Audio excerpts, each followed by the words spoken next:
Alpha beta इस quadratic equation के roots है x square plus x minus one equal to zero. तो यहाँ से alpha plus beta sum of root minus b by a हो जाएगा, मतलब one plus alpha plus beta यहाँ पे जीरो हो जाएगा। फिर आपके पास एक सेट है टी जिसके अंदर जो एलिमेंट्स है वो वन अल्फा और बीटा है, यहाँ पे अल्फा और बीटा जो है वो इसी क्वाड्रेटिक इक्वेशन के रूट्स है। फिर आपके पास एक मैट्रिक्स है M which is three cross three matrix. तो let's write a three cross three matrix which is having elements A, I, J, 3 cross 3 का है ये। A11 will be the element in the first row and first column, A12 is the element in first row and second column, so on। अब R I यहाँ पे defined है A I1 plus A I2 plus A I3। मतलब I की value 1 रखते हैं तो ये हो जाएगा A11 plus A12 plus A13 which is sum of elements of first row। तो in general RI is sum of element of ith row and CJ is sum of element of jth column। अब हमारे पास first जो question है in the list one, यहाँ पे ये column matching question है। आपके पास चार ऑप्शंस हैं in the list one and पांच ऑप्शन इन लिस्ट टू, आपको मैच करना है क्या आंसर आता है। तो पी में बात हो रही है number of all the matrix M with all the entries in T. तो ये जो नाइन के नाइन एलिमेंट है थ्री क्रॉस थ्री मैट्रिक्स में वो सारे के सारे टी सेट से ही आएंगे, मतलब इनकी वैल्यू वन अल्फा या बीटा ही होगी।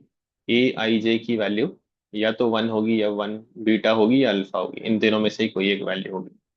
लेकिन एक और कंडीशन है कि आर आई और सी जे दोनों ही जीरो होनी चाहिए, मतलब sum of elements of each of the row, इन तीनों का समेशन इन तीनों का समेशन इन तीनों का समेशन जीरो होना चाहिए row wise as well as column wise. Column wise भी सारे एलिमेंट का समेशन जीरो होना चाहिए। ऐसे कितने मैट्रिक्स बनेंगे? तो आप रो वाइज या कॉलम वाइज कैसे भी अरेंजमेंट स्टार्ट कर सकते हैं। Let's say we are arranging row wise first. तो आपको वन अल्फा बीटा में से ही कोई यूज करना और तीनों यूज करना पड़ेगा। अगर आपने रिपीट कर दिया, लेट से वन वन रख दिया, फिर तो आपको यहाँ पे माइनस टू चाहिए to make the summation zero, जो कि पॉसिबल ही नहीं है। तो ये क्लियर है कि वन अल्फा बीटा तीनों को ही यूज करना पड़ेगा। तो कितने तरीके से आप इसको अरेंज कर सकते हैं? थ्री फैक्टोरियल तरीके से अरेंज कर सकते हैं इन द फर्स्ट रो। अब मान लीजिए उन छह तरीके में से एक तरीका यही है कि फर्स्ट रो में आपने वन अल्फा बीटा रख दिया, तो सेकेंड रो के लिए कितनी पॉसिबिलिटीज हो सकती है? अब अगर यहाँ पे आपने वन रख दिया तो दोबारा नीचे वन तो रखेंगे नहीं, क्योंकि sum of all the element of first column भी आपको जीरो चाहिए। तो आपको क्या करना पड़ेगा? You need to put either alpha और बीटा बिलो दिस वन। आपको रो वाइज भी जीरो करने हैं एंड कॉलम वाइज भी जीरो करने हैं। तो यहाँ पे दो चॉइस हो गई, या तो आप अल्फा रखेंगे या बीटा रखेंगे, तो multiplied by two for this element again there are two choices. मान लीजिए थोड़ी देर के लिए आपने अल्फा रख दिया, तो आप यहाँ पे क्या रखेंगे और यहाँ पे क्या रखेंगे? क्योंकि यहाँ पे बीटा है तो आप यहाँ पे बीटा नहीं रख सकते, और यहाँ पे अल्फा है तो आप बीटा यहाँ नहीं रख सकते बेसिकली, तो आपको बीटा यही रखना पड़ेगा। तो this element has only one choice कि इस कॉलम में बीटा दोबारा नहीं आ सकता, किसी भी कॉलम या रो में एलिमेंट्स रिपीट नहीं हो सकता, this has only one choice. और बीटा यहाँ पे रख दिया तो फिर आपको वन ही रखना पड़ेगा। तो remaining element has one choice. Similarly column wise आप जाएंगे, वन अल्फा है आपके पास तो बीटा ही रखना पड़ेगा, एक ही चॉइस है। अल्फा बीटा है तो वन ही रखना पड़ेगा, और बीटा और वन है तो अल्फा ही रखना पड़ेगा। तो चॉइस आपके पास क्या था? फर्स्ट रो में तीनों एलिमेंट के पास चॉइस है थ्री फैक्टोरियल, एंड सिर्फ पहले एलिमेंट के पास चॉइस है सेकेंड रो में विच हैज टू चॉइसेस। तो सिक्स इंटू टू आपका 12 नंबर ऑफ मैट्रिसेस आ रहा है। तो P का 12, 12 कहाँ है? टू। तो P का आंसर हो गया टू। टू आप क्या दो जगह पे है, तो B और C में से कोई भी हो सकता है। A रिजेक्ट हो गया, D रिजेक्ट हो गया।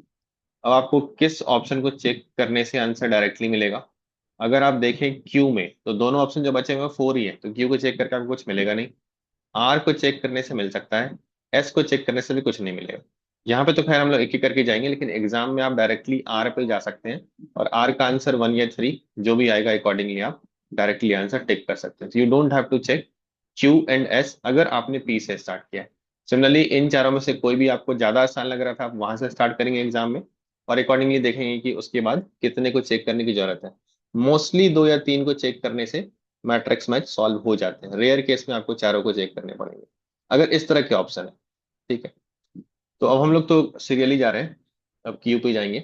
एग्जाम होता तो आप आर पे जा सकते हैं। Q is number of symmetric matrices which is again collection of all aij with all the entries in t such that cj is zero। पिछली बार ri और cj दोनों को जीरो करना था, इस बार सिर्फ कॉलम एलिमेंट का समेशन आपको 0 चाहिए, और एक्स्ट्रा कंडीशन ये है कि अभी सिमेट्रिक मैट्रिक्स आपको चाहिए।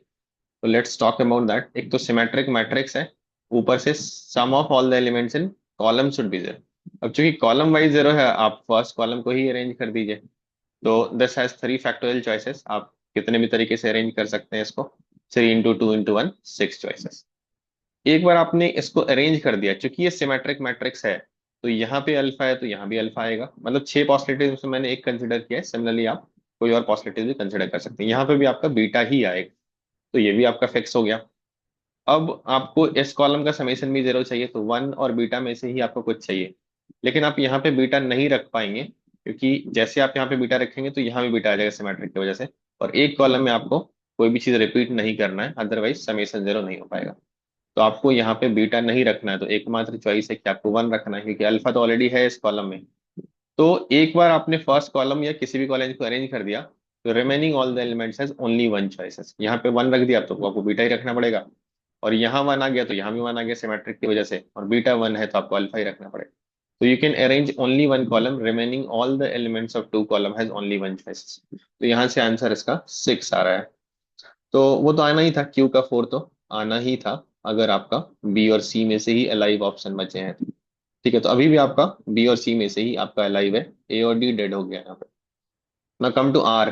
तो आर में जो हो रहा है ये कंडीशन, वो ऐसा है कि स्क्यू सिमेट्रिक है पहले तो। स्क्यू सिमेट्रिक में क्या होता है, आपका डायगोनल एलिमेंट 0 हो जाता है। तो इसलिए डायगोनल एलिमेंट के बारे में नहीं बोला जा रहा है कि वो आपका सेट टी से आएगा, क्योंकि टी में तो 1 अल्फा बीटा है, यहाँ पे तो 0 है ही नहीं। तो कंडीशन सिर्फ उस एलिमेंट्स के लिए है जिसमें आई ग्रेटर देन जे है। आई ग्रेटर देन जे वाले एलिमेंट्स कौन से हो गए, A21, A2, A31, ये वाले नीचे वाले हो गए A21, A31, A32। इन सब पे आपका कंडीशन है कि वो किससे आने चाहिए, 1 अल्फा बीटा में से ही कोई होनी चाहिए। तो let's call them as PQR, जहाँ पे PQR आपके क्या है, 1 अल्फा बीटा में से ही कुछ है। और चूंकि ये स्क्यू सिमेट्रिक मैट्रिक्स है, तो यहाँ पे आपका -p होना चाहिए, ये दोनों एक दूसरे के नेगेटिव होने चाहिए। Transpose of A is negative of A is condition for skew symmetric. यहाँ पे -q हो जाएगा और यहाँ पे -r हो जाएगा। फिर आई थिंक बोला गया है कि this matrix m multiplied by X Y Z is equal to something. तो आप इसमें एक्स वाई जेड से मल्टीप्लाई करेंगे तो आपको एक मैट्रिक्स मिलेगा which is equal to A12। A12 आपने यहाँ पे क्या कंसिडर किया है, फर्स्ट रो सेकंड कॉलम।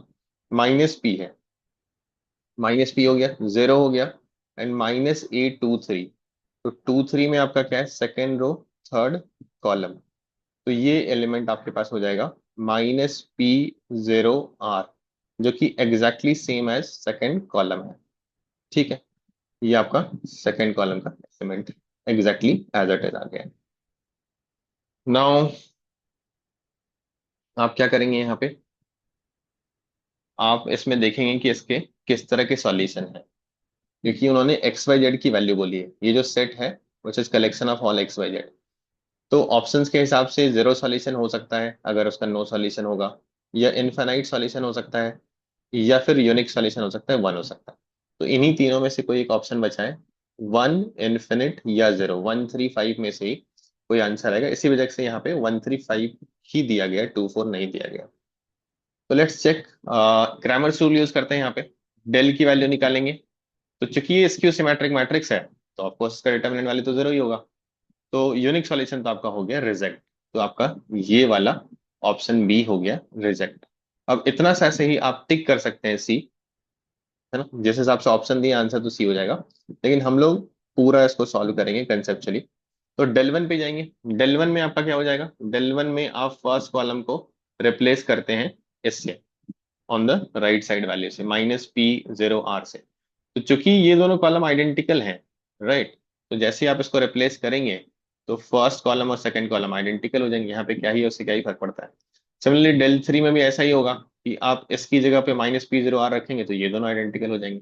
और डेल टू में क्या होगा, डेल टू में आपको यही मैट्रिक्स फिर से मिलेगा, स्क्यू सिमेट्रिक मैट्रिक्स। तो उसका डिटर्मिनेंट भी 0 हो जाएगा। तो of course it is going to infinite solution using Cramer's rule. तो यहां से भी आप बोल सकते हैं कि इनफिनिट सॉल्यूशन आपका थर्ड ऑप्शन होगा, तो आर का थर्ड ही होना चाहिए, ऑप्शन सी। आंसर तो वैसे आ चुका है, but will solve S also. Last option है आपके पास एस। तो एस में आपको क्या करना है, अगेन द मैट्रिक्स, इसमें आपको r i equal to zero करना है for all the value of i. इस बार सिर्फ आर आई को जीरो करना है और ऐसे मैट्रिक्स की आपको डिटर्मिनेंट वैल्यू निकालनी है।